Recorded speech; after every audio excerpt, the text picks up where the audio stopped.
just to paint a picture for everybody tuning in, David Hutchison has changed the angle of his camera, and it has us absolutely wowed. Woody and I can't get over the different background. It's unbelievable what we're being exposed to right now. Darren Millard on InGoal Radio, the podcast presented by The Hockey Shop, source for sports Langley, thehockeyshop.com, with the co-founders of InGoal magazine, Kevin Woodley and David Hutchison. Hutch, tell us about this decision to turn the camera on a different angle, because we're looking at things we've never seen before in the background. Different pads, different jerseys, different shelves, things on the shelf, equipment. I don't know. I'm just a little worried because now I look at it and my head's sort of sideways, and instead of just seeing the front of my nose, you can see how big it is now. So it's a good thing we're not going on video. I didn't even know you had a nose. Well, I was just gonna say, I didn't know you had a good side. Smoke and mirrors, boys. Brilliant. It reminds me of Sense Arena in a way.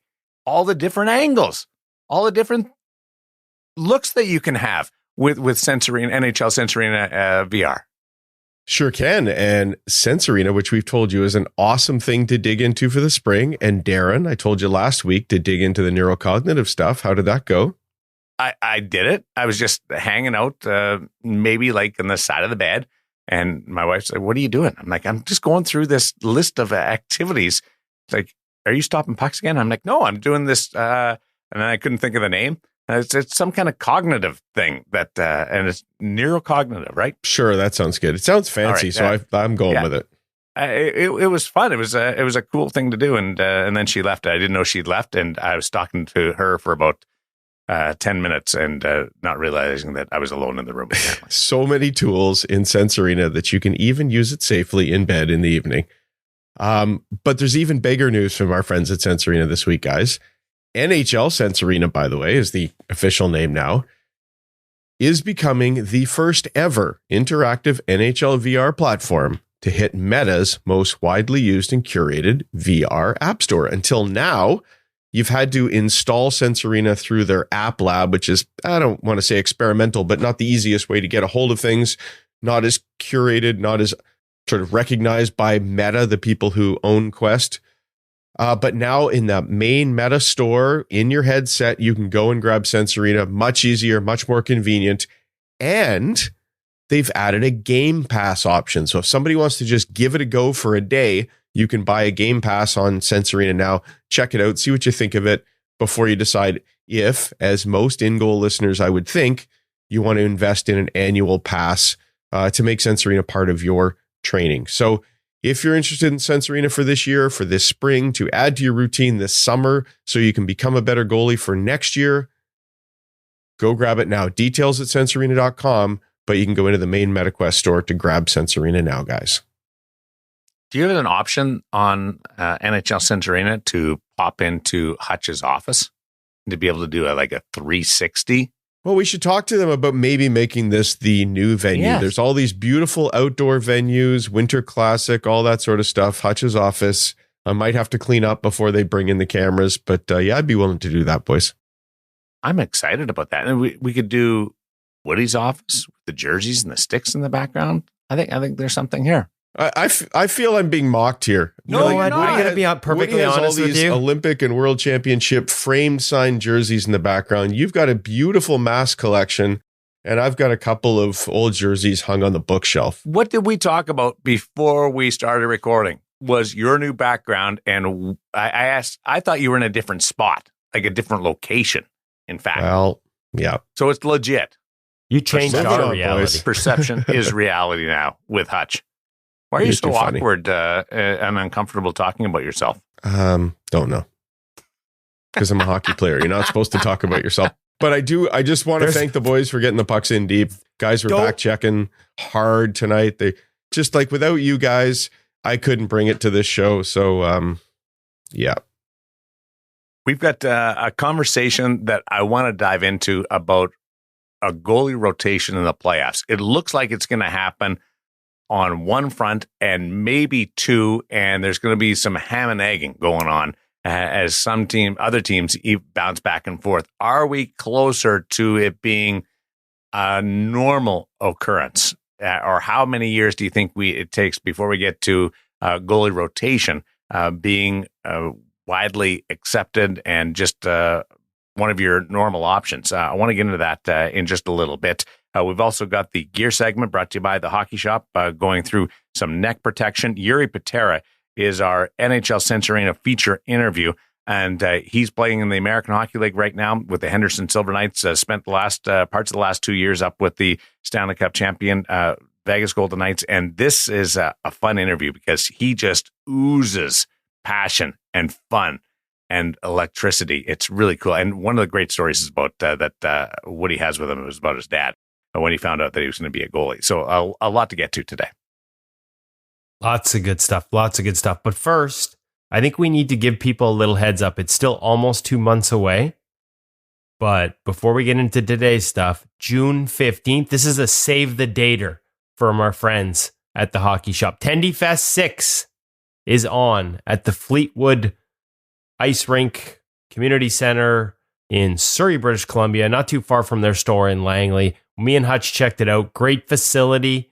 Couple of sheets there. I think they're actually going to have 3 sheets of ice, 1 to 5 p.m., June 15th at Fleetwood. We talk all about the deals that they have at the Hockey Shop, how they're the best place to go to get the latest and the greatest, and this is the best time of year at TendyFest to go take it on the ice. Hockey Shop has a great demo program, so you can always typically go there and try gear, take it out, try it. But this is the time to get on the ice in multiple different sets on the same day. So make sure you save that date. If you can come join us, we'll be there. TendyFest, 1 to 5 p.m. at the Fleetwood Ice Rink in Surrey on June 15th. We hope to see you out. Could work out perfectly. The Stanley Cup was awarded June 13th last year. So June 15th should be on the heels of the Stanley Cup playoffs wrapping up, and who knows in the Lower Mainland what that means to hockey fans there. We'll send the InGoal PJ down to pick you up, Darren. Please, after you finish hoisting the cup this year for the second straight year, we'll have you whisked up here on the private jet. Tell me about the loaner program, the demo program, and do you think you have to be right there to pick it up? I wonder if can ship it if you're in Calgary and you want to try it. We've dealt with the shipping of gear because we do a lot of testing and we get a lot of requests from. I mean, especially the way shipping is now. It's well over $100 just to ship it each way. So you'd be looking at a couple $100 just to ship it back and forth in Canada. So definitely not that. But if you're in the Lower Mainland, and I would suggest if you're even near even an hour and a half outside, we certainly know people from the States that have come up, and maybe you're coming up for a camp. You reach out to the guys at the Hockey Shop, reach out to Cam and his crew, because there might be an opportunity there. Say you're coming up for a goalie camp for a week in the Lower Mainland, something you can investigate with them. Can you take it out for a day and give it a try and see if it's for you? Because hey, let's face it, gear's expensive, so try before you buy is a great way to do it. And as I said, June 15th at TendyFest is definitely the best opportunity to try new gear before you buy for next season. I can't wait to get into the gear segment dealing with neck protection, where I get to mock Hutch and Woody. Even though it's not the Danglers, I'm still going to mock Hutch and Woody about their ambivalence towards protecting themselves and taking care of themselves. So we'll get into that in just a little bit. But first, the parent segment, one of the great additions to InGoal Radio, the podcast. And today is something that not everybody has to worry about, but is a very significant decision in your journey if you are lucky enough to be, or fortunate enough, have worked hard enough to be an elite goaltender. So I'm just going to, I don't want to say take exception with that, Darren, but maybe disagree just slightly. And the reason that we brought in today's question, at what age does my son or daughter need an agent? The reason we brought it in is because so many young goaltenders at a much younger age than you would think, Darren, start getting emails, texts, approached in rinks, telling them that their kid needs an agent. Because there's a lot of folks out there that are trying to drum up business. I got one, gosh, Matt, he was 10 or 11. I got an email, guys, from a former professional official turned agent who was basically trying to scare me into signing with him, telling my kid wouldn't have any opportunities, wouldn't be able to play the game at a high level unless he signed with this guy as an agent at a ridiculously young age. And because of that, I get all kinds of emails from parents asking, when did Maddie get an agent? When did you guys decide to go with somebody? What do I do? My kid's been approached. There is a lot of questions out there from people, far more than you think.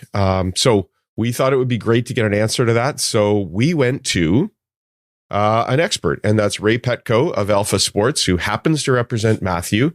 And we asked him that question and got him to give us his thoughts. Before we head into the segment though, guys, I want to say a couple of things. One is, we talk about agent, but we don't really get into the question of agent versus advisor. If you are headed down the NCAA route, if you want to go to college, to maintain your eligibility, you cannot have an agent. You must pay an advisor to answer your questions and represent you. They are not a commissioned agent. They're not somebody who has the chance to make money off of your kid at some point down the line. They're just there to offer advice. And in the interview, we even talk about it being mandatory to pay an advisor. And it is if you want to maintain your NCAA eligibility. There's a minimum amount that they actually tell these agents that they have to charge if kids want to maintain their eligibility, or so I am told. In the discussion today, Ray talks about, as I already have, there are a number of unscrupulous folks out there that are charging. Easy for me to say. Charging shady $10,000 and more to represent kids. And you do need to be careful and be wary about those folks. What I do want to say that doesn't come up in the discussion, guys, the parent segment is presented by the Stop It You app that Darren, I know you've been digging into. Stop It Goaltending actually provides an advising service.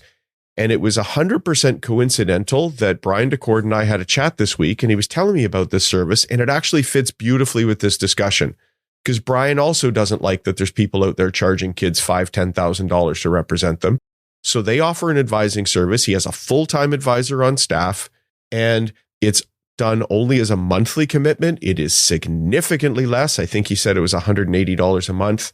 And they will be your advisor. They will help you in team placement. They will help you with all the questions that you have around that. It's a real nice middle ground for people who need some support, need some experience, but don't really want to go down that full route that we talk about in today's discussion. So Stop It You, the app, is a fantastic place to go for all your resources as a goaltender. But also, if you have questions about an advisor, maybe your kid's a little bit younger, maybe your kid's not a little bit younger, you're just trying to sort this all out for yourself, Stop It's a great place to go, guys.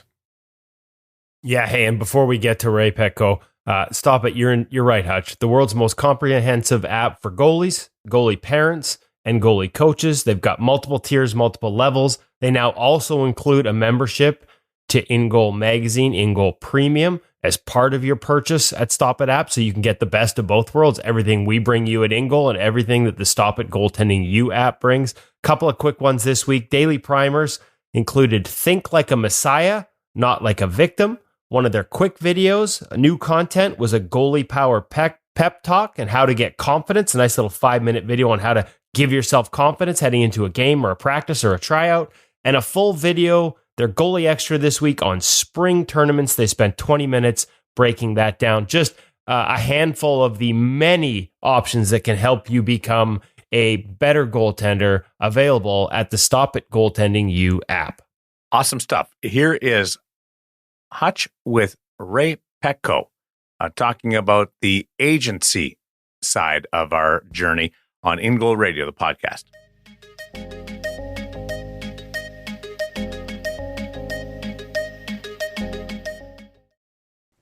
Okay, I'm here for a very quick conversation today with Ray Petkau of Alpha Hockey. Full disclosure, Ray has been a good personal friend for many years and does represent my son, Matthew, who you've heard about on the podcast before. But this is a more generic question. We're not recruiting for Alpha Hockey. In fact, I think, Ray, you probably work with a pretty select clientele. But the generic question here for the day is, when does my son or daughter need an agent or advisor?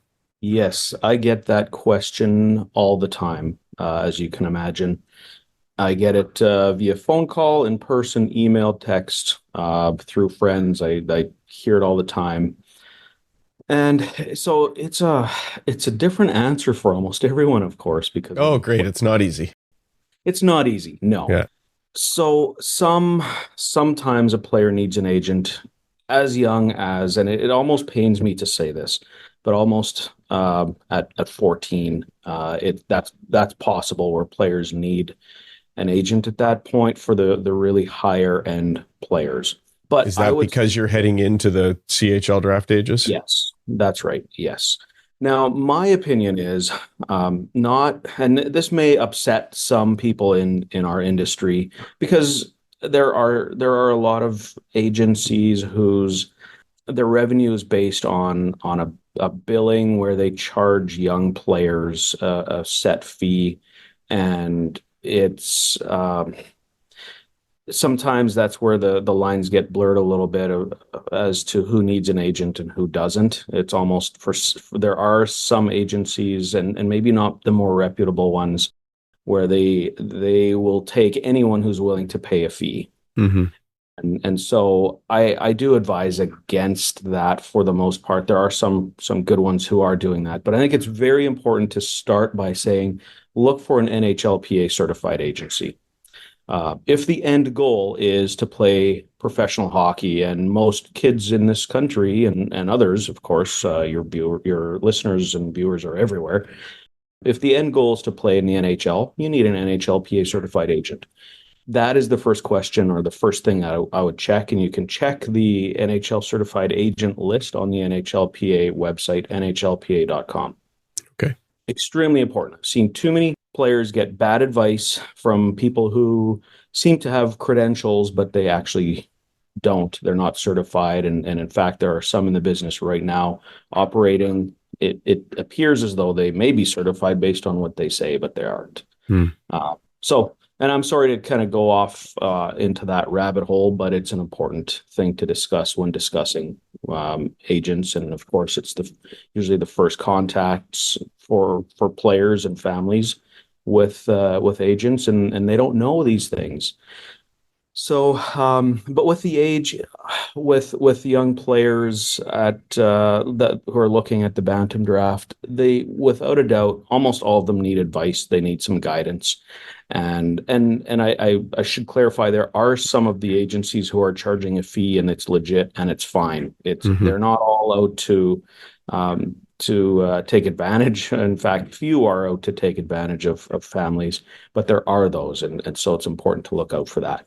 But as far as hiring an agent, unless the player is likely to be a higher pick who is going to be asked to sign fairly quickly after the draft, really all they need is advice. And you can get advice from a lot of great people in the game. Often I recommend talking to a trusted coach, maybe a family who's been through it, maybe mom or dad of a player who knows kind of the ins and outs based on their experience. They could give advice. There's a lot of ways. There's a lot of information online, but that's not all accurate, unfortunately. So talking to a trusted current coach, former coach, maybe just if a family is in the game and there are some people who they know who are scouts, and it's maybe hard to find unbiased people in certain situations. That can happen. But I would say, like, the average player who, even if they're going to be drafted in the Western League or OHL, Q, or wherever it might be, a mid-round pick, they don't really need an agent for the most part. And yet, if they get an agent, at least wait until you are at that point where you're going to be drafted, or it's very likely you will be drafted, because at that point a team may present you with a contract, and once you are asked to sign a contract in major junior especially, you really should have someone look over that and advise you of the rights that you have and don't have if you sign that. Currently there are of course two major paths in hockey, junior hockey, for mostly Canadian players, which is the CHL and Junior A, or the BCHL level now, which is technically not Junior A. It's kind of its own new thing, its own beast, yeah. Right, and so the NCAA path, of course, follows that for a lot of those players, and that looks like it may change, and that's an entirely different topic, but it's a big Mm-hmm. one. We'll come back to you. Yeah, sure. So there are a lot of those types of things where families, especially if they haven't been around the game for a long time, it's okay at that point to start having those conversations. I have a lot of conversations with players and families that are what I just call no strings attached. It may be a situation where I'm not even really interested in representing this player simply because for us, we're a small group and we don't recruit a lot of players. Mm-hmm. I really want to make sure that the players we recruit will require the services of an NHL agent in the future. And others who are set up maybe where their focus is more helping players with NCAA scholarships and things like that, and that's where the fees come in, and those are okay, where that's the goal. They will Not just okay. Am I not right that they're required where if you're actually NCAA? yes, exactly. That's required at this point, and that's changed over the years. We went from not being able to invoice players to it becoming mandatory Mm-hmm. if the goal is to play NCAA hockey or if they are currently in NCAA hockey. So, and I'm sure all of that it ends up sounding fairly confusing for some listeners who are not familiar with this. And they're like, well, you have all these things that you're saying, but why shouldn't we hire an agent? It's just that advice is necessary for pretty much everyone, Mm-hmm. especially where there's just not a lot of knowledge in the family about it. But to lock in with an agent at a very young age, I always prefer that it's if for the players that we sign, and full disclosure, we have one 15-year-old client right now.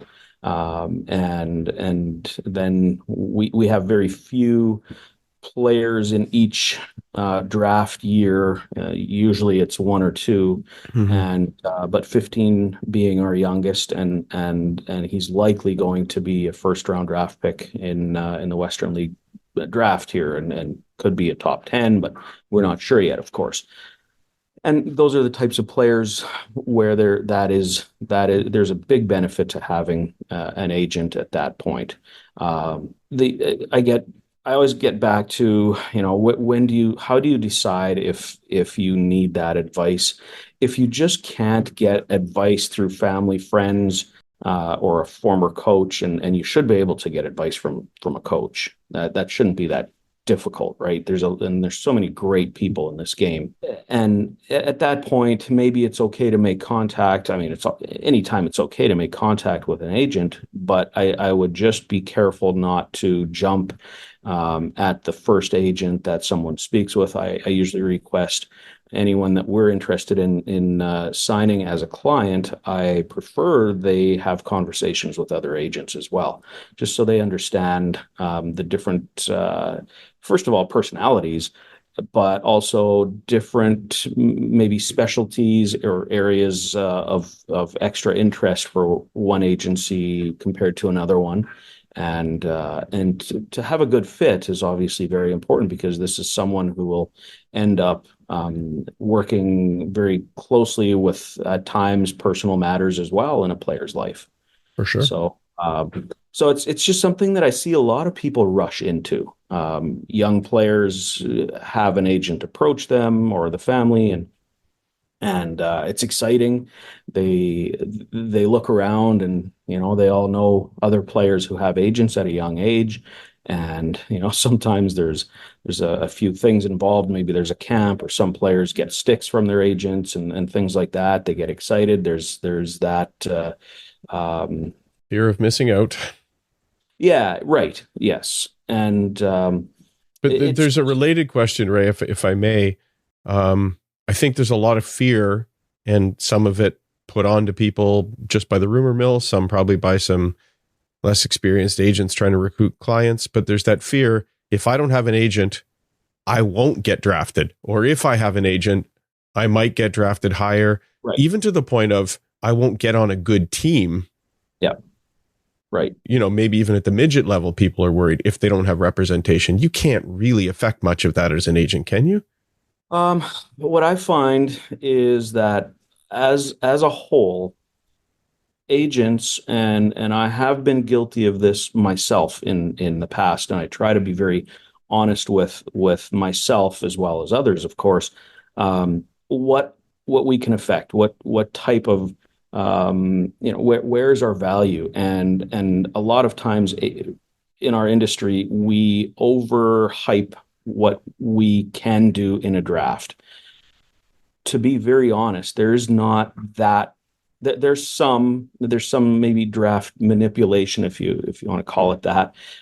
There's some of that, but an agent isn't going to be the difference between a player going in the first round and the eighth round. Every team at the junior level has a paid scouting staff, and now paid. They're not all paid. Some of them are volunteer, and others are paid, but they are putting literally hundreds of hours into scouting and watching hockey. There are services that are not affiliated with teams in junior hockey who provide scouting services.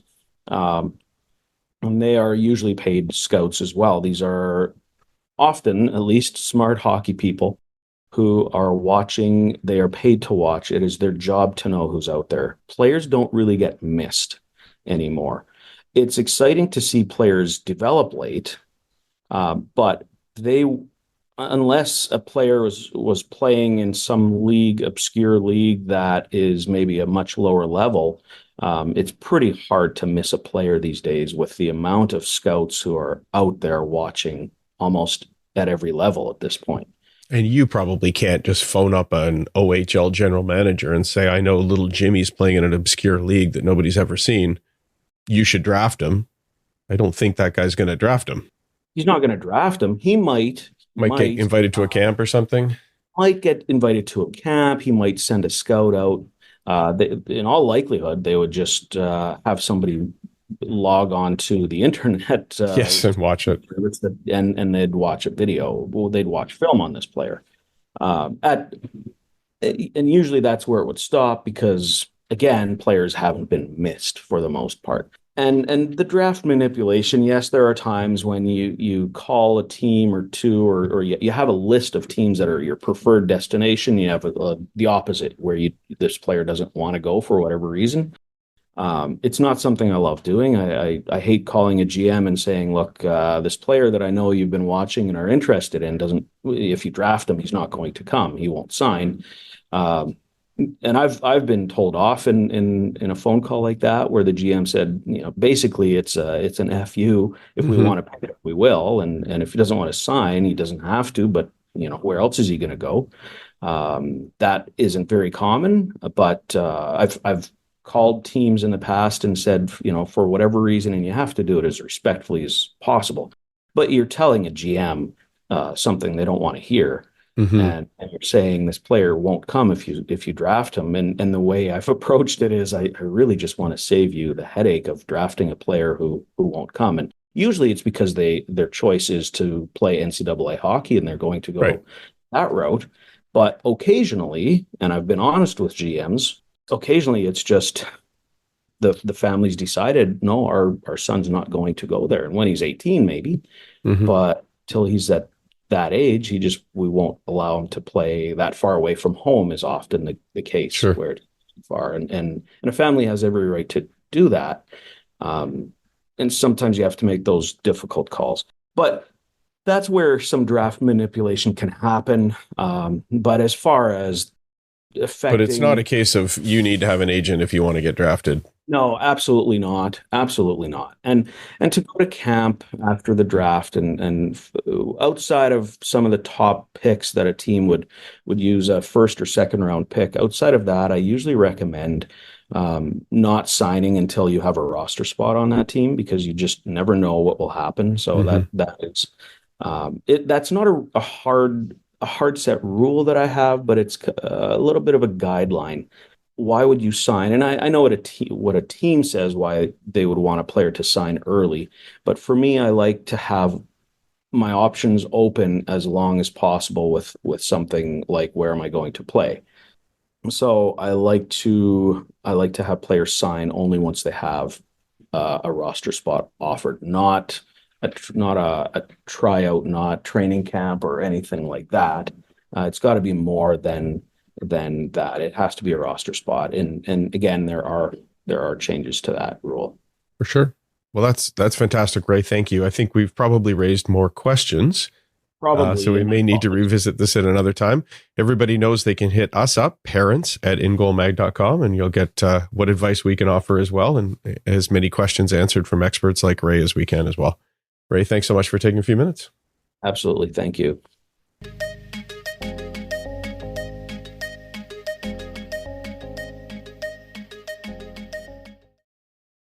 Love Razor. Bump into him every now and then at different tournaments, including prospect tournaments.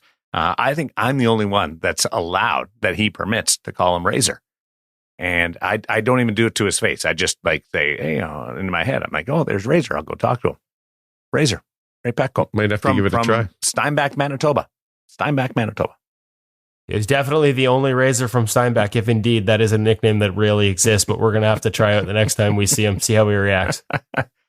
Darren's just making it up as he goes here. Just a footnote on your conversation with Ray Hutch. Sure. It was a great conversation. We do bring up that there's often people out there you can turn to for advice in this area, and you should, coaches, managers, and so on. And if you would like, you can get in touch with us, parents@ingoalmag.com, whether you've got a question about this area or another question that we might bring up on a future parent segment presented by the Stop At You app. Let us know. We'd love to hear from you. And you should make some time the first time that you go on the app, on the Stop At Goaltending You app, because you will end up down a rabbit hole before you know it. And all of a sudden, it's like your kids on TikTok. And 4 hours go by. Like, what? I just did that, and I did 42 brief lessons, and it's awesome stuff by great goaltenders. Some you know, and some you don't know, but it's a cool way to get exposed to our deeper world of goaltending. Awesome stuff. Every now and then, I think Woody's going to chime in there, and 99% of the time, I'm right. He does. he does. And that there's one time every year where he doesn't, and I'm like, what just happened there? Is he muted? There's a little behind the scenes as we go. The truth is, I need to start doing some more neurocognitive drills for Sense Arena so I can keep up. Because Woody's like me; he's got the physical tells where he holds up a pen or his hand, or he's nodding and he's leaning into the mic, and I'm like, there we go. This is as we go, the organic part of the podcast.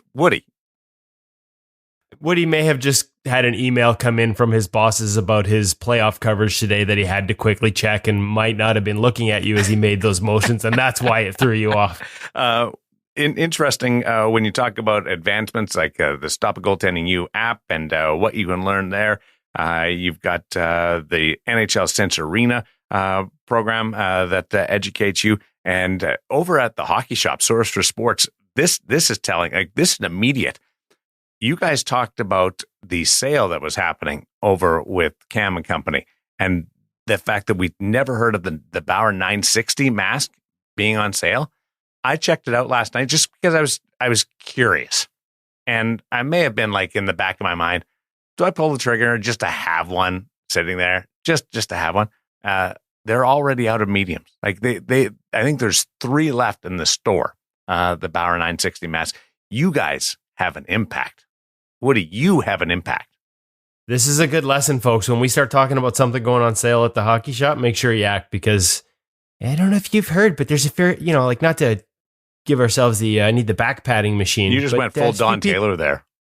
Full goalies here. A few goalies out there that listen to the podcast. So the word got out. And the 960s are being snapped up quickly. As Darren said, there might be a couple left, but there's always other things on sale as part of that great Bauer sale. So make sure you go check it out. It is the place to go for everything. Skate sharpening, take your blades in there, get them done up 4 or 5 at a time. Like accessories is one of my favorite parts because I'm on the website all the time. But I would do anything to be able to go to TendyFest, and hopefully I can make it up. June 15th is the TendyFest date for TendyFest 6. The gear segment this week, dealing with neck protection. You have managed to sidestep the dangler conversation out of fear of another lecture, but where is your angle with neck protection? Well, this to me is something that I must have because I don't wear a dangler. So my neck protection better be bloody good, both in terms of skate cuts. We get into that. Certified, BNQ certified, what is, what isn't, but also, some of the more advanced foams we're seeing out there, a little more impact resistant foams. You can still get a traditional one that's just a little, HD or SD foam, couple different layers, but we've seen some evolutions there as well. And so we figured we were long past due to catch up with Cam to bring us up to speed on some of the different options, including some sort of that are built into shirts that we happen to see from one of the new Flyers goaltenders. I can't remember actually if it was Fedotov or one of the other kids they brought up. And Jason Mertitis, who does a bunch of broadcast work for the Philadelphia Flyers, sent me a picture of this goalie wearing the sort of shirt with the built-in chest and clavicle protector and said that he just this looks great. He loves it. This is what he wants. And I'm like, we just reviewed this last week with Cam. It's the CCM sort of shirt neck protection. So we've got that on this one. One I actually, to be honest with you, wasn't fully aware of. Cam explains them all in this week's gear segment.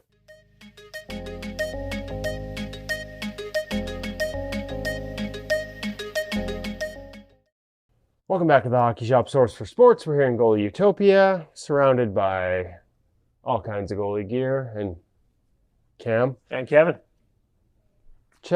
Neck guards. That's what we're doing That's today. exactly what we're doing today. It's been a day. It's been a minute. It has been a while since we've done neck guards. So Exactly. There's a few things that are new. Some of these we've touched on at various points over the years. Yes. Well, I guess we're starting with Warrior because you're holding it up. We've got pretty much every brand and every type. So let me ask you, before we get into one specific one, Okay. what are the biggest things you need to know, say, if I've got a young goaltender, youth hockey, minimum requirements, I believe they call it BNQ certified? BNQ certified. Okay. So what that means is that there's ballistics nylon in the actual neckline itself, so that's going to help prevent against that skate cut potential issue. Okay. So important for minor hockey, all minor hockey, Canada and US? all ages in Canada for sure. In the US, there are some different rules when it comes to neck protection. Make sure you know what your rules are at your Yes. local association before you buy, but that's what they mean by BNQ. Correct. With each one of these, we will say yes or no to BNQ. Let's start with the Warrior. Let's go back to the Warrior. Come on. Okay, back to the okay. Because you had it first. Yes. I've got RX4 because I've got the latest and the greatest because I'm kind of cool like that. Cam's got the old one, RX3. Are there differences? So they have updated the nylon on the actual RX4 neck guard. But that said, that doesn't mean the RX3 is any slouch itself. So fundamentally, they stayed with a very, very similar design between the two. Reason being is because it worked really well. So if you're looking for something along the lines of similar to a Maltese neck guard and things like that, Yeah, that's it's what got you really can find. nice thick foam and I like the segmentation. Almost the gel style impact. Feels like Yes. it would be, like you said, the Maltese, like something along those lines that used to be custom options only. This is sort of the closest equivalent you can just sort of go buy off the rack, off the shelf here at the hockey shop. Is it BNQ certified? No. Okay, so this is more adult and junior. However, quick note with all of these neck guards, if you do feel like you don't want a certified neck guard, but you still are required to wear, a B&Q certified neck guard, you can always look at wearing one of the player turtleneck undergarments that have the B&Q ballistics nylon in it, and then pop this up and over top, so you will be covered. Okay, so this Awesome. is our higher end product, but you've got Yes. one on sale. Yes. Okay, what's next? Okay, so let's talk about certified neck guard, Power Pro. So this design There's your little itself, turtleneck right there. that's correct, that's the one. Kevlar. Yes. That's a good thing. Yes. Help prevent against sharp objects. So this design itself has been around for a little while now. Good impact protection. Again, focus on that ballistics nylon up top in that overall neckline itself. You're getting that Kevlar in there as well. So that's giving you that protection against that skate cut. There's a B&Q certified version, which is the Pro, and then the uncertified version is called the Elite. Okay, so this is kind of, again, not as thick a foam as we were seeing sort of in the Warrior one, just more Different style. Yeah. Okay. Next. So, Aegis D3O, talking about impact protection. So, This is just the Aegis Interceptor. There's also the Interceptor Pro that are available. I wear that. Really like that. Both are B&Q certified. So if you're looking for something extremely protective with that impact protection and B&Q certified, check out the Aegis neck guards. Good product. Okay, on to the next one. Me? Sure. Brian's.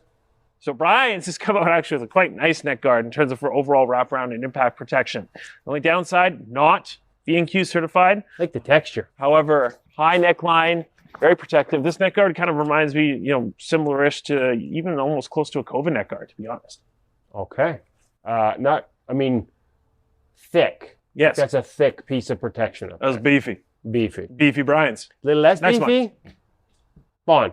7,000 neck guard. You've seen this baby around for a number of years. Stu Rask used to wear one. Still see it in the show all the time. Exactly. So Pro endorsed, we'll call it. Yeah. A couple different colors. B&Q certified. Yes. Red, navy, black options. They also have their uncertified line as well, being their V10 Pro Carbon. And again, certified versus uncertified, up to you. You make your best decision based off of your local rules. Shirts. Shirt neck guards. So both of these will give you some additional sternum protection, which is the idea behind both of these styles of shirts. Bonnes carries one, CCM has had one. So CCM has their standard neck guard without the shirt, but they also have their pro neck guard, which includes the shirt and the sternum protection. Again, it's depending on what you're looking for. If you're looking for them or that impact reduction, especially on those chest shots in particular. B&Q certified. Both are B&Q certified. That's correct.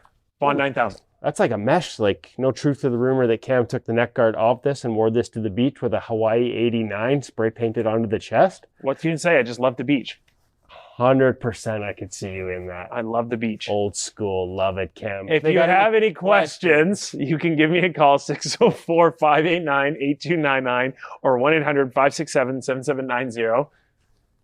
If you just want to see Cam walking around at the beach wearing this with Hawaii 89 paint, you know where you won't find that, but you will find the neck guards at thehockeyshop.com. We might try and slip in an image of Cam at thehockeyshop.com one of these days. We're working on it, folks. Neck guards.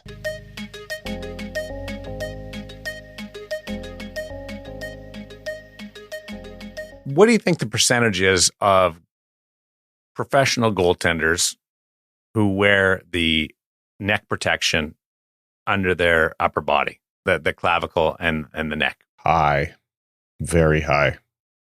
Like 100%? I don't know if it's 100, but it's going to be pretty high because I think fewer of them do it around the neck and more about the clavicle. Yeah. I agree with that. I can't think of people I've seen without it, but I don't know. I'm in all kinds of rooms. I don't know that I've ever seen like even the days of guys just wearing the old sort of, basic Vaughn are shrinking and shrinking. Guys are looking for the most part for more protection. Like you said, the way these guys shoot, it's about having more foam and more protection, sort of, yes, the neck, but underneath the clavicle area and sort of that double coverage in there for sure. I've seen actually, it's funny, I have seen a lot of the shirts. We made fun of Cam because there's a little mesh to that shirt. You guys know, we're old enough to remember the old Hawaii 85 shirts with the big holes in it. Oh, yeah, baby. The beach.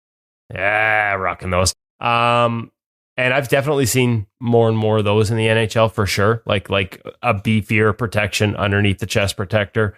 Seen a lot of the custom ones. Wouldn't have anything to do with making the chest protector sit higher.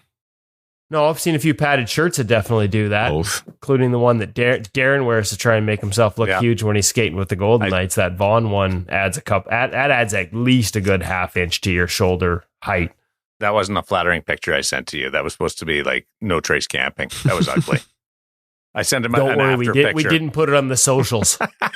The before picture was a lot better than the after picture. Let's put it that way. So here's the thing about the clavicle protection and those pieces that come up, protect the neck a little bit.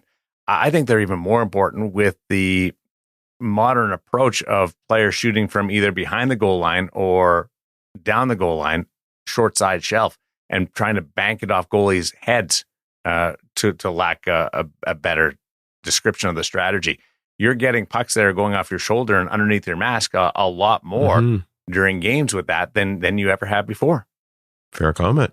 To Yeah, I'd never even thought of that. And honestly, we're seeing it tried in practice as well. Not just by shooters, by goalie coach. Shout out Ben Vanderklok of the Nashville Predators. I was watching, buddy. I saw that short side shelfer on UC in the drill the other day. It was barring out, though, as he was preparing to celebrate the ultimate short side backhand tuck. It was the shot of shots.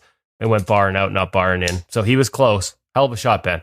So just keeping that in mind, we're a dangler. It takes away a lot of opportunities for the pucks to get through. But if you're stubborn like Hutch and Woody, make sure you've got the other protection that's added onto it. And I think if it's not above 95%, then I would be shocked that most guys are wearing that type of protection. I agree. I believe I don't think I can't remember the last guy I saw that didn't have something hanging in his locker room specifically for neck and sort of clavicle protection. Darren, as you're pointing out the studio that I'm sitting in right now, I should point out that behind Darren, there's I can see 8 different masks hanging on Darren's wall, and none has a dangler on it. Because I take them off to wear them. Well, they're so important. You should be advertising them, Darren. I have one dangler in here. You're right. And the danglers never go out of style. Like I've got old danglers that might be 20 years old. I want to see on the Golden Knights practice facility with a nice gold shiny dangler. Want to be able to mirrored dangler. See through it. Although I can't see through anyway. Not very good. Somebody said, "Do you got a hole in your glove?" I'm like, yeah, little hole in the head. Jiri Patera is coming up with our NHL Sense Arena feature interview. But before we get to that, just a comment as we embark on the Stanley Cup playoffs. And it looks like Boston is going to rotate, at least to start. They're going to rotate. This may change, but it's going to be a planned flip-flop of the 2 goaltenders throughout the first round. Anybody else in a boat? I think there's going to be a lot of different goaltenders where we'll see teams play multiple goaltenders, but Boston's kind of on the verge of something where they felt they strayed away from it last year and it cost them, and they're sold and really dialed into it this year. Woody? I think there's a chance, although they won't commit to it or comment on it publicly, but it seems, just reading the tea leaves and sort of the rotation heading into the playoffs, there's a chance you see it in Carolina too. Freddie Anderson's been fantastic coming back fresh and after such a long absence. Like, he deserves a ton of applause. But that's a long time without games. And for him, because of the blood clots, I would imagine a long time without being able to sort of, do a lot of the work physically to get ready to play. Peter Kochetkov has been brilliant in the second half of the season. I could see them going back and forth as well. So we have to wait to see how it all plays out, Darren. But it's nice to see teams at least publicly considering it and using it and embracing the idea that if it worked in the regular season, it can work in the postseason. The teams have been so risk adverse for so long. And listen, like we saw in Reason Why last year, I fully understood why and was on board with, and I still think it was the right decision for the Minnesota Wild to go to Marc-Andre Fleury in Game 2. They went multiple overtimes in Game 1 with Philip Gustafsson in Dallas, one of the hottest rinks in the league. And so they went to Fleury in Game 2. They'd rotated. They played well all season. The only thing that didn't happen is Flower had an off game. And so, but the way he had played down the stretch in that rotating role, I thought it was the right call there. But the criticism they received for it was the reason we see teams not willing to try it, because you really are putting yourself out there as a coach. I think the fact that it failed the other way for Boston is one of the largest reasons we're finally going to see it. So it's up to Swayman and Allmark to make this work. Yep. For the rest of the goalie union. Yeah, for any chance to have this carry forward, it's up to Swayman and Allmark. Yeah, like the weight of a goalie nation and a goalie writer named Kevin Woodley, who has been pitching this idea in columns leading into the playoffs for about 8 years now. Please, boys, do it for me. It's a good way of avoiding risk in another direction. I mean, obviously, well, that's what it is this year. Yeah, well, it's also if you do get to the, obviously you end up with a goaltender who's more rested, which we often talk about as being an important thing. And if, heaven forbid, somebody gets injured, you don't have a guy who's been sitting on the bench for 4 weeks having to come in and desperately win. So you could argue that it is risk adverse, even though any change from what the norm is a greater risk for a coach to take in the eyes of most. And let's not forget, listen, like to give Montgomery a bit of a break on last year, Linus Ullmark was the Vezina Trophy winner, right? And deservedly so. So kind of hard to go away from that guy. They had a 3-1 lead in the series against Florida. He was you know what I mean? So like, I sort of get it as well in terms of why they didn't last year. But the problem was they'd done it all year. So asking him to all of a sudden play 7 in a row when he hadn't all season, that became a bit of a problem. So listen, like this has happened before at other levels. It happens in the American League more than I think we hear about. I think the last team to, I will say it's since 95 was the last one where I remember it being a pure back and forth, no matter what. It was Corey Schwab and Mike Dunham did a pure back and forth rotation all the way to the Calder Cup. But I do think we see a lot more switching at that level because of the schedules back and forth and both goalies being used in a more purposeful fashion than we see in the NHL. And teams win championships down there with it. So I've always sort of wondered, how many, other than Vasilevsky, everybody's needed 2 for how long now? So why not just use them more purposely rather than waiting in case of emergency break glass situation? We will have opportunities to discuss this further because it will be a story until Boston wins or is knocked out.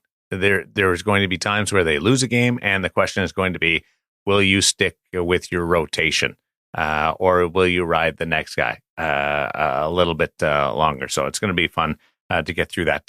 A retirement, an exit from the world of goaltending in the National Hockey League that was announced this week, Woody. Yeah, and we probably should have had this higher in the show, my bad. Pavel Francouz, who I had the opportunity to meet once. Unfortunately, I wish I'd had more opportunities. Maybe we'll try and get him on the show because it was a real delight. And I was a big fan of him as a goaltender. And I know other goalie coaches were. I thought he was a really good find for the Colorado Avalanche, gave them a lot of good minutes before the health caught up with him a little bit. He announced his retirement this week. I don't want to speak out of turn because I've only seen translations. It sounds like he's going to do some coaching. It sounds like he's going to do some media work at the World Championships. But like I said, because I've only seen translations, it sounds like there was perhaps a degenerative situation with the knee. And it was, kind of like Carey, something that he just couldn't play through anymore. But there's a guy that, I know when he started with the Avs, there were other teams around the league, goalie coaches that were like, man, if this guy makes it to free agency, we like this guy's game. And I thought there was a lot to love about his game as well. So patient off the release, so calm, held his edges so well. He just seemed really well suited to where the NHL was going the last couple of years. And so, sorry to see him not be able to continue his career.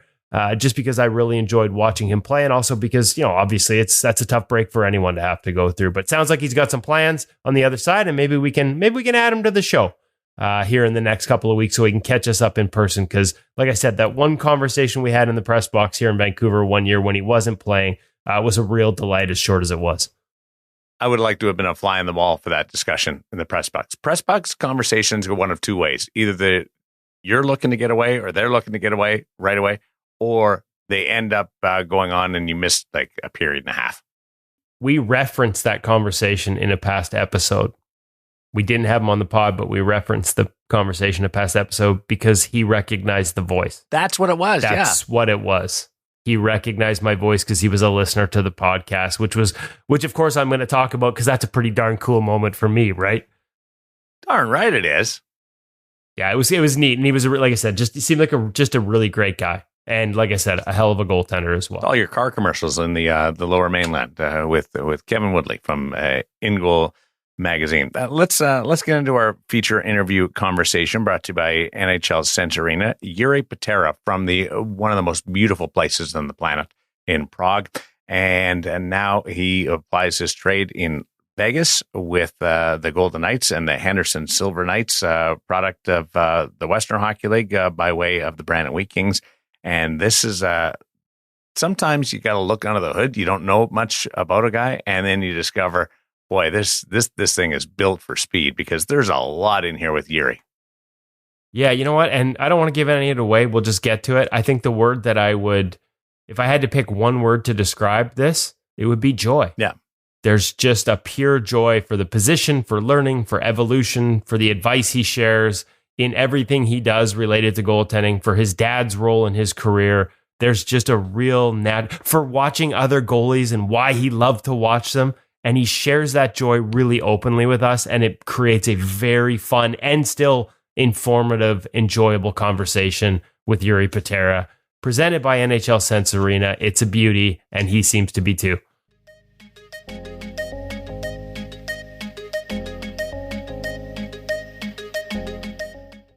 Really excited to welcome to the InGoal Radio podcast, first-time guest, Jiri Patera of the Vegas Golden Knights and Henderson Silver Knights. I guess first off, Jiri, we're kind of winding down the season late in the year. How are things with you? How's the season been? I know there's been a little bit of up and down between Vegas and Henderson. I guess first off, maybe how do you balance that between the two? What are the biggest differences you see? Well, thank you for having me, first of all. And it's been an up and down season when it's a little bit harder to get in a rhythm when you don't play many games. You sit out for, let's say, 2-3 weeks, then you get a game, then you get sent down, play few, get called back up. So obviously it's a little bit harder to stay in I don't want to say game shape, but just stay in a rhythm. But at the same time, obviously every time you get called up, you're trying to bring the best to the team. And each game that you get in a game, you're just trying to outwork the other guy on the other side of the ice and trying to get the win. So that stays the same. But again, it's been a great time up in Vegas when I get called up, and when I'm in Henderson, I just try to work my butt off and just show that I belong in a big league, and that's my main goal. So yeah. What's the biggest difference for you in terms of maybe how it affects your game, or how you try not to let it affect your game in terms of the styles of play at the two different levels and the types of chances you might see from the AHL to the NHL? It's I would say the speed, obviously it's a little bit faster than the AHL. The players are obviously, there's a lot of skilled players in the American League, but not on the same level, with the same speed. The guys can get a pass to their feet, quickly put it back on their stick, and just under pressure. I find a lot of the biggest difference is guys making plays under pressure.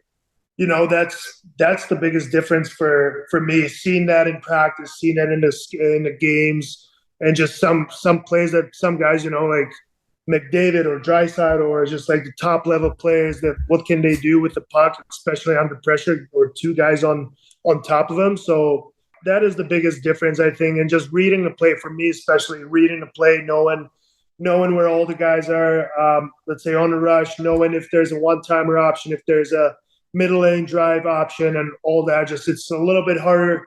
I find it a little bit tougher to read because the guys always try to make the best plays. And yeah, just reading the play, makes a huge difference for me, especially just going from the American League to the NHL. Well, that's reading the play is something that ends up being a really hot topic around here. It's something we focus on over on the website with our Pro Read segment. And we're always asking guys, like, so for you, it's getting used to the pace of the NHL. How do you get better at it? Like, if it's a strength of your game, how did it become a strength of your game outside of just reps and playing? Is there anything you've done over the years to sort of get better at connecting those patterns at each level? Well, obviously, it's a summers and years of hard work, right? Yeah. Obviously, I think my big strength is my speed. So I think I'm really, really fast on the lateral plays, which helps me a lot. Reading before I actually have to move.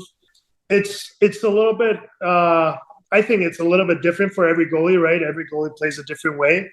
But for me, it was more adjusting to the depth. Trying to have a good depth that also comes from reading the play, right? If you only have a one player coming down on you from the side, there's a defenseman just holding the middle or just pressuring it from the middle. He's not gonna cut in.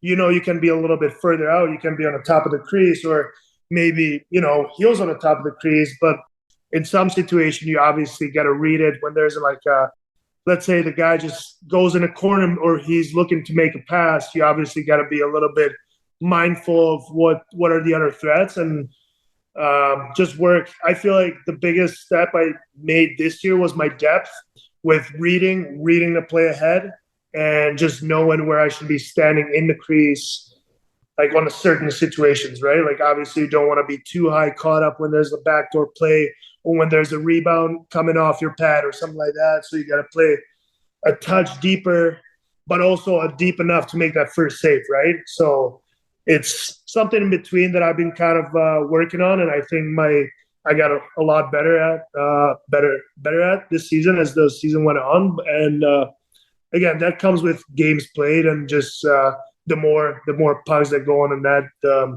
the more experience I'd say you have in these situations.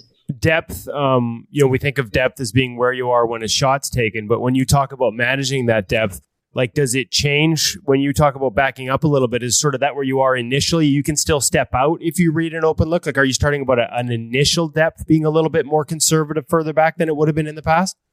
It's like, so back 4 years, if I go back 4 or 5 years, they mostly wanted me, it was a different goalie coach here in Vegas. They mostly wanted me to take ice instead of angle, or like take depth instead of angle. Right. So that was a really big challenge for me, because me coming out from a Czech league, 18 years old, like I had a lot of good coaches back home, but they would coach us a little bit differently. So here, just like coming, I feel like I wasn't quick enough, which to me was crazy, because back home I felt like I was the fastest goalie, and just I was lateral plays. I was really fast, but obviously I was overplaying a lot of plays where I would just do a split for no reason, try to make a huge save, like a save that's relatively simple, make it look big and stuff like that. So I got rid of all of that. And then when Berkey's our coach now, he wants us to be more in the crease, stay controlled, and depth-wise in the crease, rather than getting us ourselves in trouble, being on further out, and then you get into trouble for not recovering, or you're scrambling back, or you ended up on your butt, or you start scrambling, you don't know what's happening.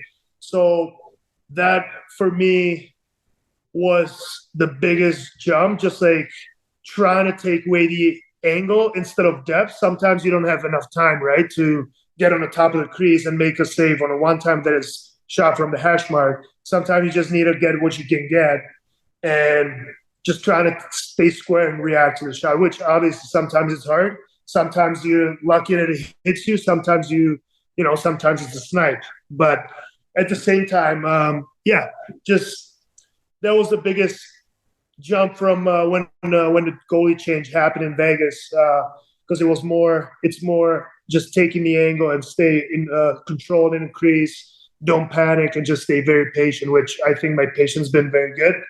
But again, like it's another tool that you need to master. So I'm trying to get better at it as well. Well, that would be very different, right? As opposed to sort of maybe out early and having a little bit of flow to just sitting and waiting. It sounds like it's a really easy thing to do, but as a goalie, we all know how hard it is. Is there anything you've done to sort of help you get comfortable just sort of sitting and holding edges and being patient back there? Because like I said, patience is a really easy word to say, and sometimes in this position, one of the hardest things to pull off.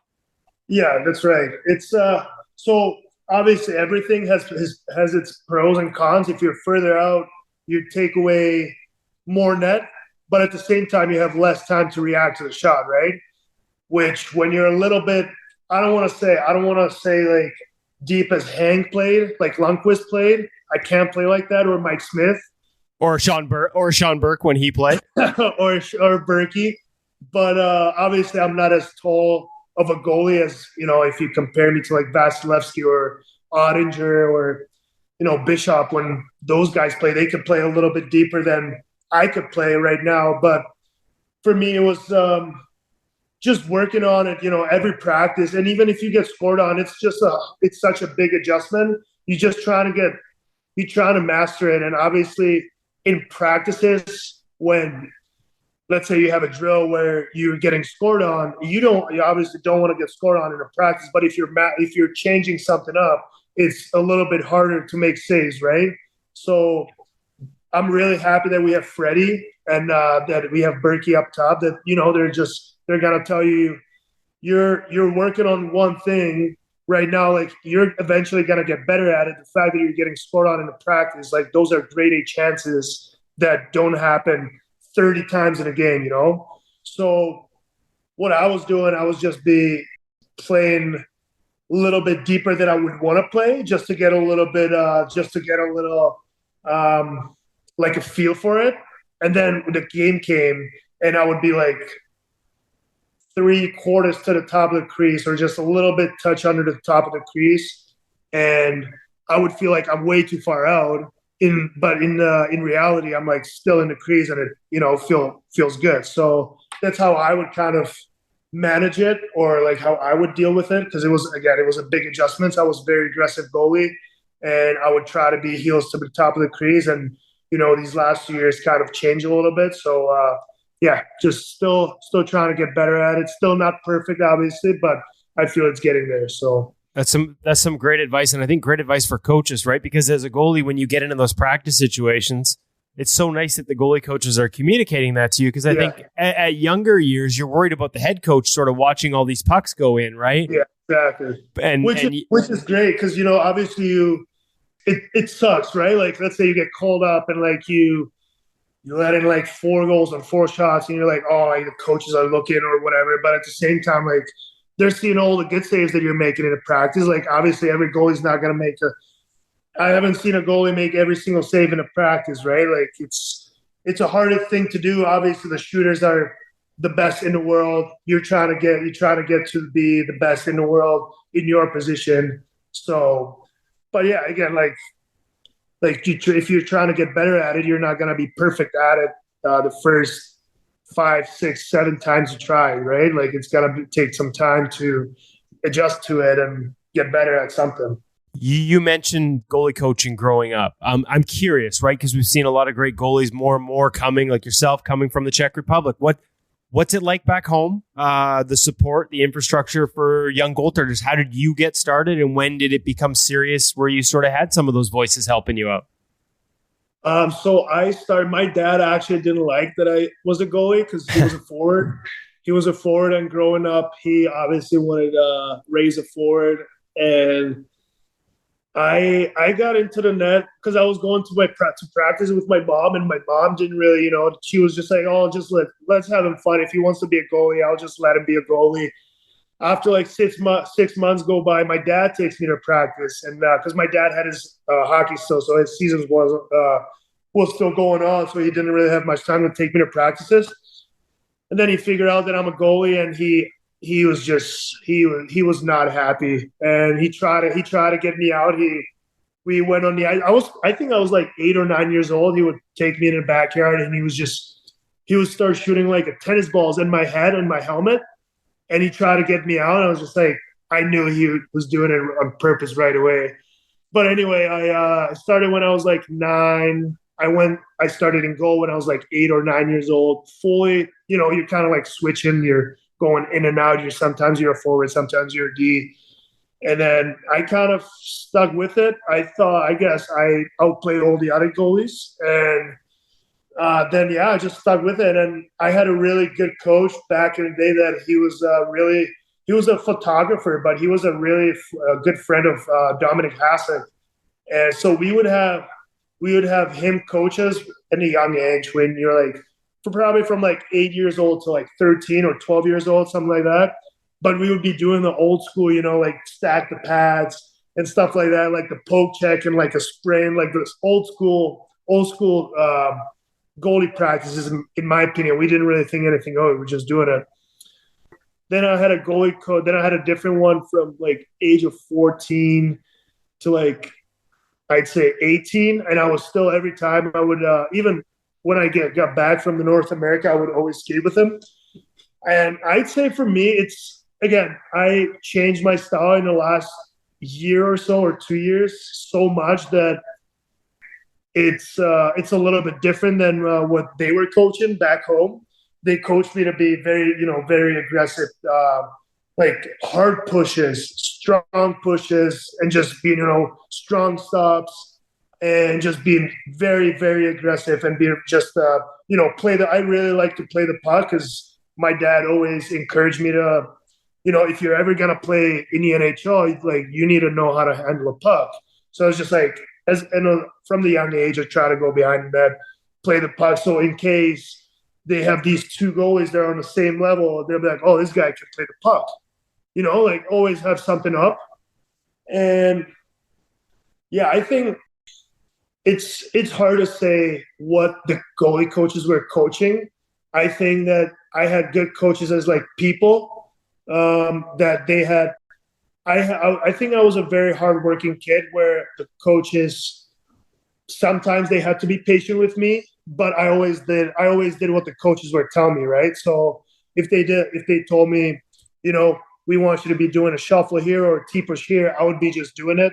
And then as I was doing, I would just get better and better at, what they were telling me. And then I was just like, I think I had one bad coach where I was like kind of rattled a little bit. And then my dad told me, he's like, just take all the good things from every coach that tells you and just try to piece them together. And if there's something that you don't agree with, just do whatever works for you.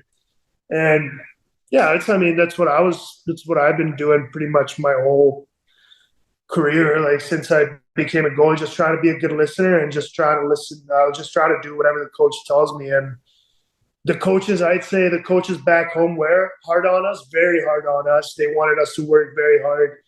If you got scored on 5-hole goal and you wouldn't go down, they would be like looking at you like, what the hell are you doing? Like, you're not trying. Pretty much, you're not trying. It's not like now it's like you're trying to read the sticks. Sometimes, it doesn't work.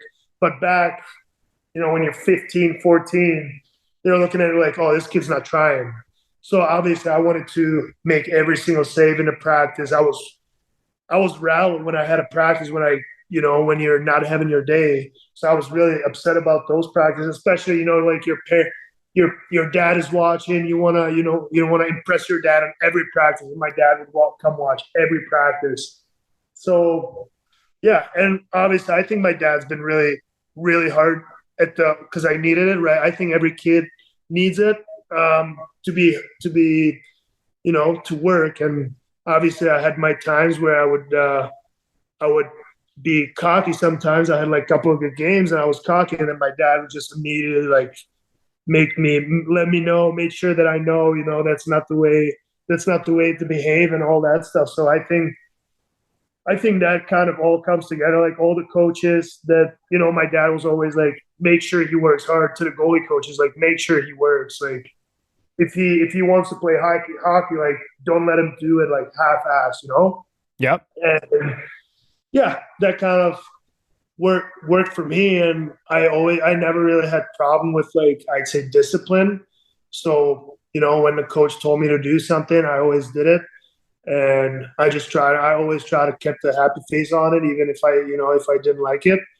But yeah, I think that all kind of comes all together. Just my dad being hard on me, and just my goalie coaches being patient with me at times. And they also were hard on me, but into a certain level. But yeah, that kind of all comes together for me. Your dad, it's funny because you mentioned your dad didn't initially want you to be a goalie, but now, if I understand correctly, does your dad like paint your masks now in the NHL? Can you tell me how that came to be? Is he an artist? Like, that's so cool. Yeah.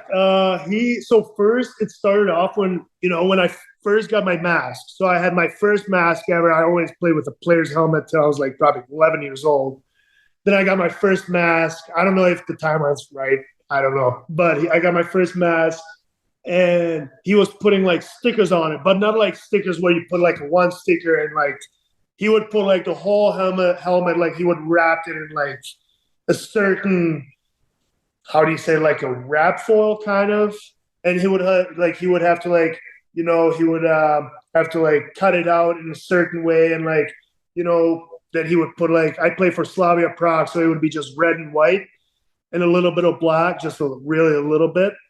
And then I don't even know when that started, but he did it for like 3-4 years. And then he's like, all right, I'm going to start painting your helmet. I'm like, all right. Like I didn't, like when you're a young kid, I didn't really think anything of it because you're like, like my dad would like figure out someone else like who would like paint it for me. But now when I'm older, I'm like, thank God, like my dad does it because he's just like, I come home and like I come home like, what would you think would look good on the helmet for next year? He gives me all the ideas. I tell him what I kind of want to do, and he's like, yeah, I don't really like that idea. I'm gonna come up with something else. And he has just so much time, and he only does it for me.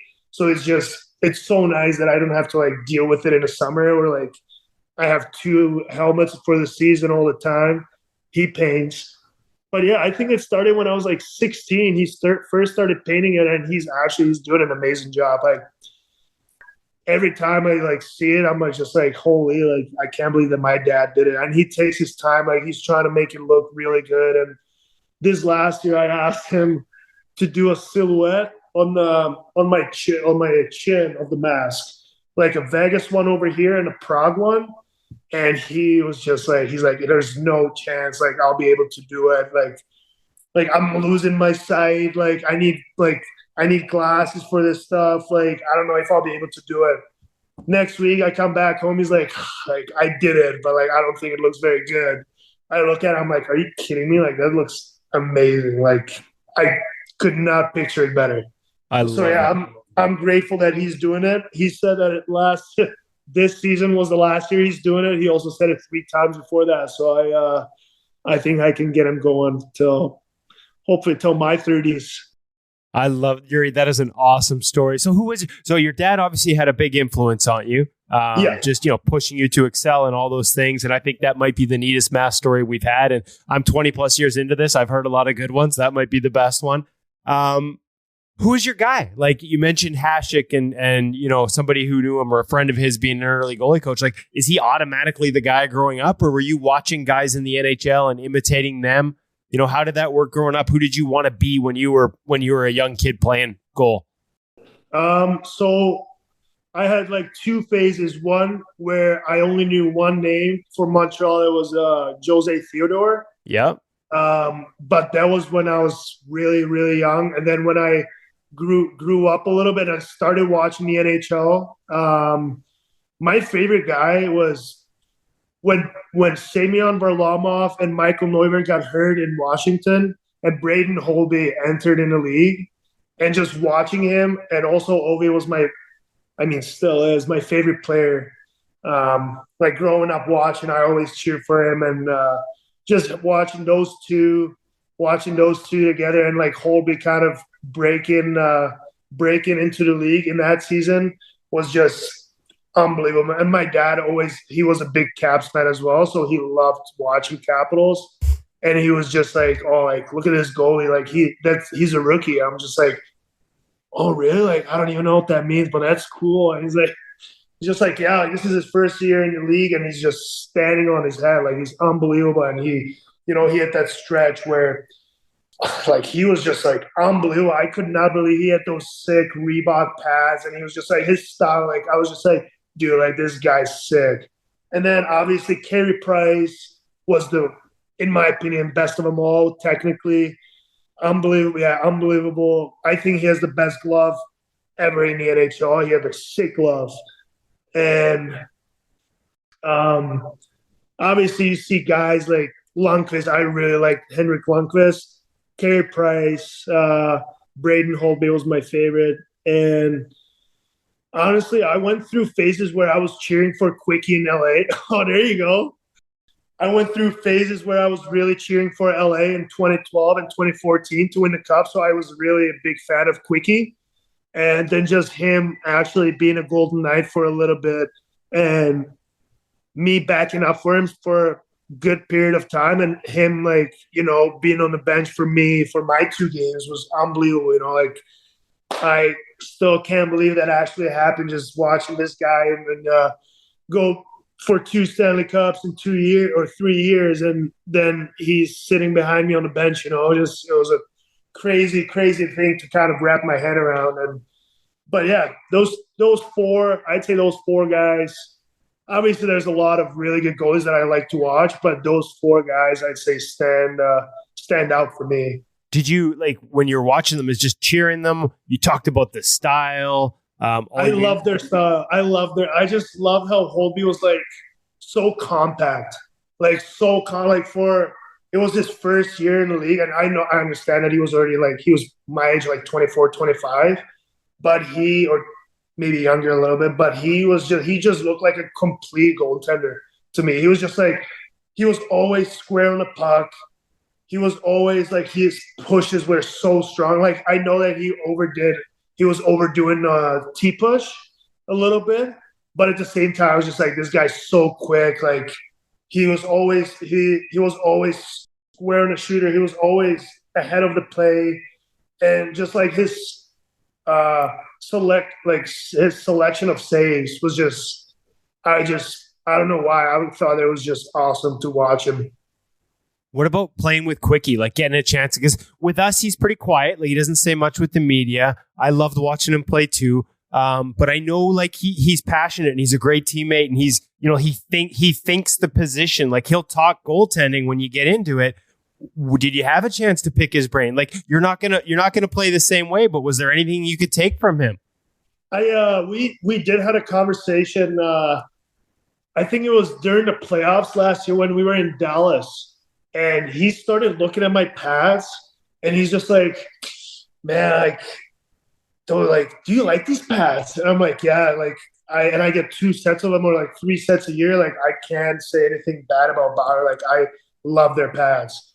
And just like, yeah, like, I just don't, you know what? Like, I would want to try them, but like, I just don't think they would fit my style of play, like, and I'm just like, well, yeah, like, you obviously play a little bit different than me, but I was like, I would love to see you try them on at least once. So like, like, why not? And then he was just like, yeah, I haven't changed my pads since pretty much like, I don't think he changed his pads since like they won the cup.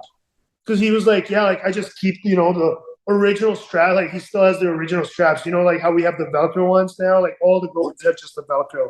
Yeah, he's got leather and buckles, and he's got them cranked tight. Oh, using the leather buckles, and he was just telling me, he's like, yeah, like I don't think I'll be able to go. Like, I would be able to adjust to a different pad right now because I know he was just like, I know that my style is not really working for me like this year, but like that's the only way I can play. And I'm just like, well, what are you talking about? Like, you're making unbelievable saves.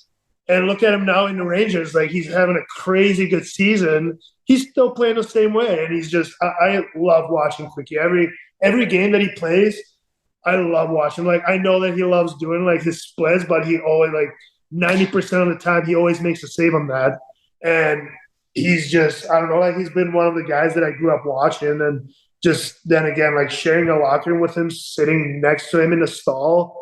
And just, again, like those last 2 games I played with him, or like I played with him a little bit more, but the 2 games that I've played, and him just like, we were in St. Louis, and I'm going for my first NHL game, I'm nervous as like, I'm like this is happening, right? And he just comes up to me and he's like, just have fun, man. Like, have fun. No biggie, just another game, have fun, enjoy the moment. Like, first game only happens once. Like, just make sure you enjoy the moment and, like, have fun out there. I was just like, that put me in such a great, like, mental zone. I was like, oh, man, like, I have this Hall of Famer telling me just to go out there and have fun. Like, all right, like, I'll do that. And then, the game we ended up winning 4-3. And it was a great game. And Quickie came up to me and after a game, and I just remember even all the guys, just like coming up to me and being happy for me, and just seeing all those smiles, and just like, kind of trying to realize that it's all happening. And then you have 2-time Stanley Cup champion, a Hall of Famer, just hugging you there after a game, just telling you had a great game. I was just like, holy, like, couldn't wrap my head around it. It was unbelievable. And also, like, Quickie's such a great guy. Like, and I was, like, you see all these guys on the TV and you don't know like how they are as a person. And I met Quickie, I'm just like, God, like, this guy's just an ultimate beauty, just like on and off the ice, just a great person. I love it. It's great when your heroes turn out to be everything you hope they would be, right? Yeah, exactly. Like, it's different. Like soccer, you see all these soccer players, just like how good they are, and then they act like kids. Like they act like they don't do anything for the fans. They don't care, And this guy would just like stop, just fist bump everyone, even after a loss. And that's what my dad always taught me. He's just like, if you wanna be a good sport and like you're entertaining people, you always have to fist bump the fans, no matter you win or lose. So obviously, sometimes you lose in a certain way and when you're really not happy with it. But I feel like the fans should always, like deserve a little love. Like they're there to cheer for you and support you. And if you just give them, it's just it's just a little fist bump, and like that just showed me that what a great guy like Quickie was. So. That's awesome. Hey, listen, last one I got, because I know I got to let you go because of the guy that I'm about to ask you about. You've been working with Pete for a while now. How's he helped you with mindset, and how's that been important to you this year as you're bouncing up and down between the two leagues?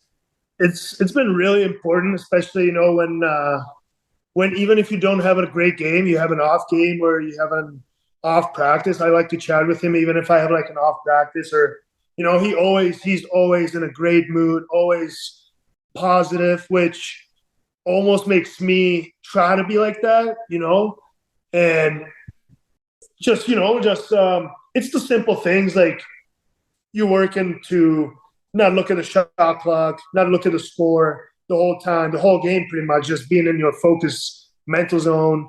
And just again, like I went through a stretch last year where I was really not happy with what was going on with my playing time. I didn't really play much because of whole LB, Lauren Brossois situation when he got sent down.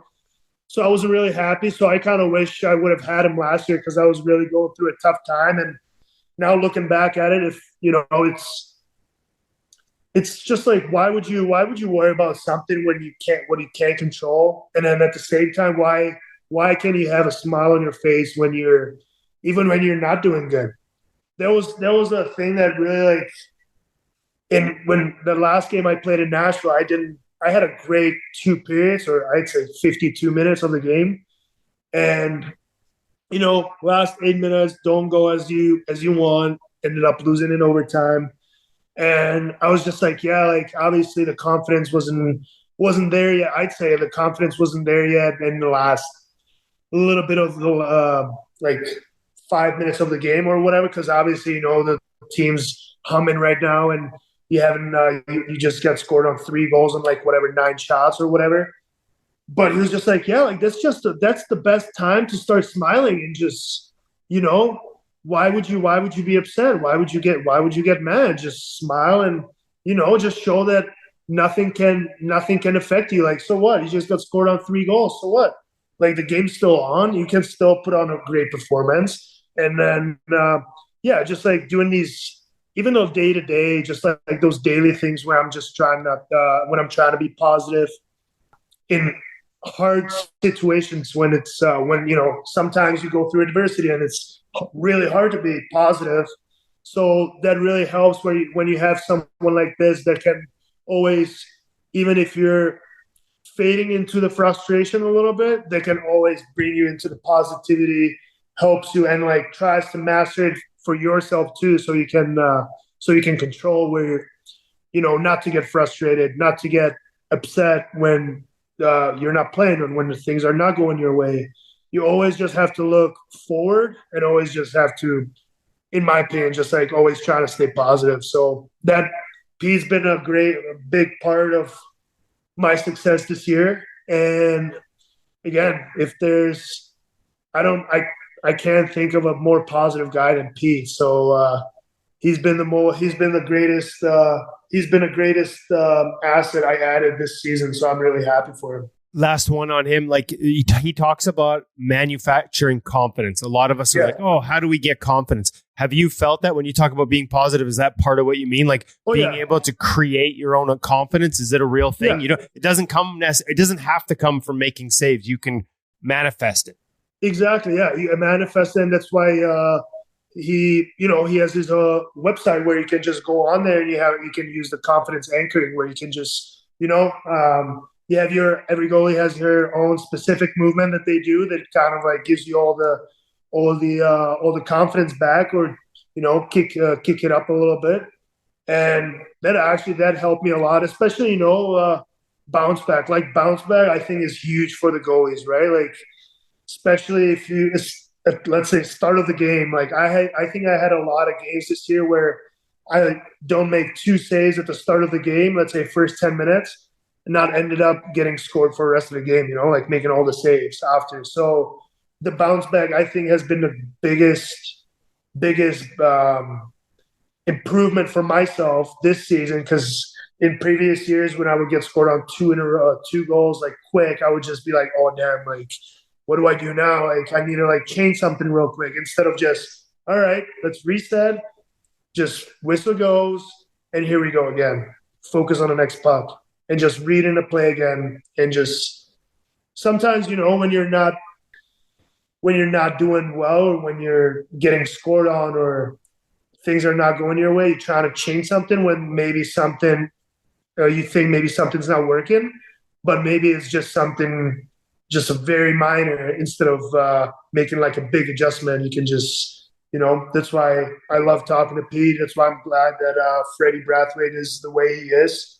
Again, like a great coach, even better person. So I'm really happy for those guys that I have them, in my career, in my life, and then that I can chat with them about anything pretty much, like if I don't like something, I can tell them that. If I'm happy with something, I can also tell them that, and I know that, they're going to help me out. So I love it. I love it. Confidence anchors. It's good to hear. It's good to hear that it's working at the highest levels of the game too. Jiri, thank you. I don't want to keep you away from it, but I can't thank you enough for your time today. Really enjoyed this conversation. Can't wait to have more of them down the road when you're back up here in Vancouver with the Knights. Awesome. Thank you, Kevin. Appreciate it.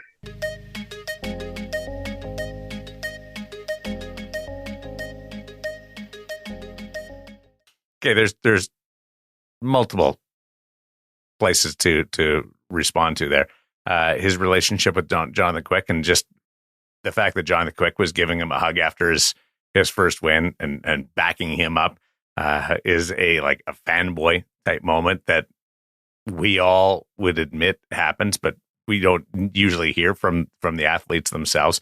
But his dad's role in this, when he found out that he was going to be a goaltender, taking him to the backyard and shooting pucks at his head, and Jiri realizing he's doing it on purpose. I gotta toughen this out. But there's another story that Jiri told me, because I obviously work with Vegas, and Jiri and I have had a chance to have some cool conversations, been on the ice together at times. But they played in a summer tournament, like a men's league tournament one year, and Jiri was 16 or 17, and it was all of his dad's friends, and Jiri let in a couple of pucks, and his dad was giving it to him. And all of his dad's friends were coming by going, it's okay. It's all right. But his dad was the one that was giving it to him. And the cool, they have a great relationship, but dad's a hockey player, and wanted but best for his kid. He's been around, and maybe playing goal wasn't the most peaceful way to enjoy our sport. But I thought that was funny too, that all of his dad's friends were picking him up, and dad was giving it to him. So what was your favorite part, Woody? For me, it was the mask painting. Yeah. I mean, I'd heard about it at the Winter Classic. Obviously, he was up with Vegas for the Winter Classic, and I was there down in Seattle. I saw you, Darren, which was the highlight of my season so far, by the way. But the second highlight was Jiri talking about, hey, like because he couldn't get a Winter Classic mask because his dad paints all his masks, and the turnaround was too tight because he wasn't originally supposed to be on the roster. And I was just like, what do you mean your dad paints your mask? So I thought that was a really, really neat story. And again, just speaks to that joy and that sort of, there's just a pureness to it that put a giant smile on my face. We see goaltenders with initials of their family all the time, or tributes to their family all the time. But to have your dad paint your mask, that tells me that Hutch should start doing some YouTube research on painting little Maddie's mask. Stick figures, baby. Start simple. There's no chance I'm doing it now, but I've already done it. One of the great memories for me, I was telling Matthew, back before people I don't know if anybody has really painted the old, helmet and cage combo except Hasek, and his wasn't technically a helmet. It was custom made. It looked like a helmet. I came back from school one day and my father had taken my helmet and completely done it up with custom cut stickers and so on. He is not an artist. It's just something he decided to do. And it was before it was done by anybody. And it was a cool memory for me. So I did the same thing for Matthew one time. And he still has that mask sitting on his shelf and it will remain in his collection forever. He was telling me just the other night after listening to Jiri Patera. That's cool. I love it. That's awesome. Can we borrow that for your shelf with your new background at some point so we can see it? Yeah, maybe. Maybe I'll see. Maybe it'll make an appearance next week. I like those pads over here. Put it on and start shooting at his head. Yeah. Can we do that at TendyFest? I also have pictures of Matthew in the backyard wearing nothing but a helmet and gloves, and his junior A billet brother firing pucks at him. And he was about 10 years old at the time. So of course, I let it happen. Oh, you were there and you let it happen? Oh, yeah. Quality parenting there. Yeah. I've made a number of questionable decisions, as we all have. That's I'm glad you're mentioning it now because the statute of limitations have probably expired on that. So he still loves the position, so it couldn't be all that bad. Good point. Hey, Darren was thinking more of the call to child services that was coming. Might have been. But you're okay. It's fine. He's not going to testify against you.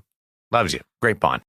We got to fly. I'd love to go on about this, but we got to fly. Hey, we're on the verge of the Stanley Cup playoffs, really kicking into high gear as we get the first couple of games out of the way, and not out of the way, but really get our teeth into these first games in the opening cities. And looking forward to Vancouver hosting a game for the first time since 2015 in a series. 9 years, baby. 9 years without playoffs for me in this town. I've covered them for other teams in other cities, but 9 years. I'm looking forward to see the original Towel Power here in Vancouver. We literally the only franchise in the National Hockey League that has a statue in front of their building of a guy waving a white towel of surrender. Of course, Roger Nielsen. Not just a guy.